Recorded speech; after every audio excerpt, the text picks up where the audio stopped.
In the last session, we began looking at finding the right tools. In this session, we're going to talk about what to do when there's not enough time for leadership development. And over the next several sessions, I'm going to give you several steps that you can take right away for conquering your time and focus challenges. In fact, you can end the session, and in the next few minutes, you could put them to work for you right away in your life and in your work.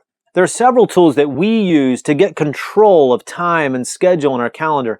And while it's not a challenge that we can solve overnight, you can make significant progress quickly if you'll follow these simple steps. Now, the first action step, and we're going to look at several of them over the next several sessions, but the first fast action step is take control of your schedule. Our focus in this session and with this step is to help you with the mindset, the mind shift that's required to better manage your time and your focus. Now, my weeks are far from typical for the typical leader. I love the diversity and fast pace and the new opportunities in my work. I have several roles that demand my attention, just like you do, whether it's husband or spouse, father, team leader, colleague, board member, CEO, friend, and many others. And if you're like me, your days are packed back to back with meetings or conference calls or planning or projects or running here and there. But what if you could take control of your schedule once and for all? In fact, we've helped thousands of leaders to do just that. And I'm going to walk you through the process that we've used with them,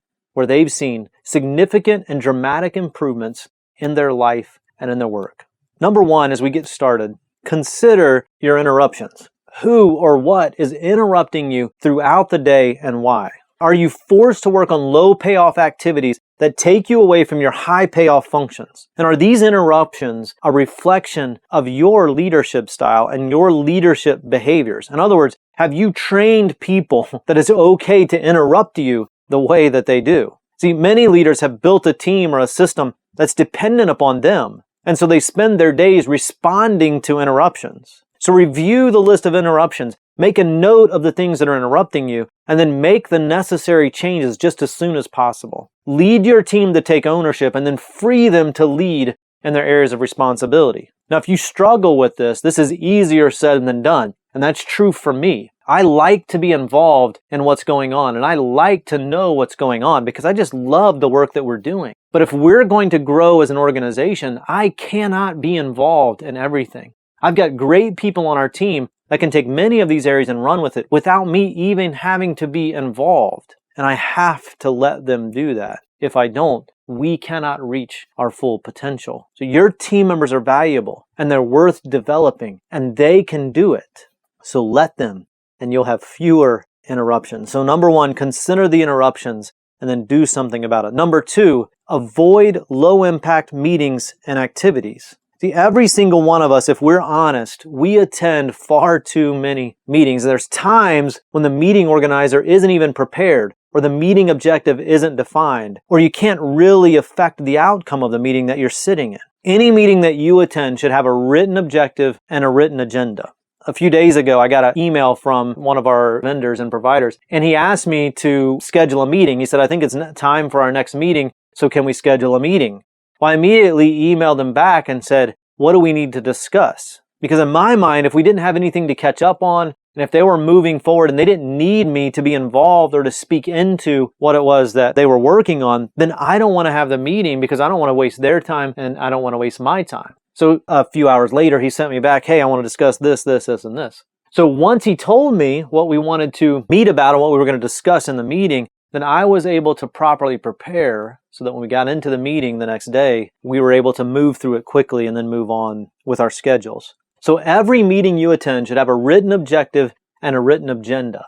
Without these two critical items, you'll never know when the meeting is over or if you've accomplished what you set out to accomplish. So if the content of the meeting is irrelevant to you or your job, or you don't feel like you really add that much to the discussion, then see if you can be excused. Another quick tip here is, if you don't have time for the entire meeting, ask if you could attend the first few minutes of the meeting or the last few minutes of the meeting to address the topics that are relevant to your area of responsibility. Most meeting organizers are happy to accommodate you if they could get you there and get accomplished what they need for you to do in the meeting. So number two, avoid low-impact meetings and activities. Number three, schedule time to do your work.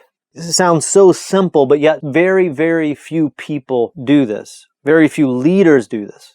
It's foolish to expect your work to get done when you spend your entire day in meetings or working on projects for other people. So instead, you need to block out time on your calendar for your projects, for your planning, for your strategy time. You got to get them on your calendar first, long before anybody tries to pull up your calendar to see if you're free for a meeting. You need to block those things off on your calendar. In fact, if you need to, hide what those things are. You don't have to let people know why those things are blocked out on your calendar. So often you can hide those things and just say busy or blocked time or whatever, and get them on your calendar first. Then when somebody asks you to attend a meeting, you can say, I'd love to attend that meeting, but I already have a commitment.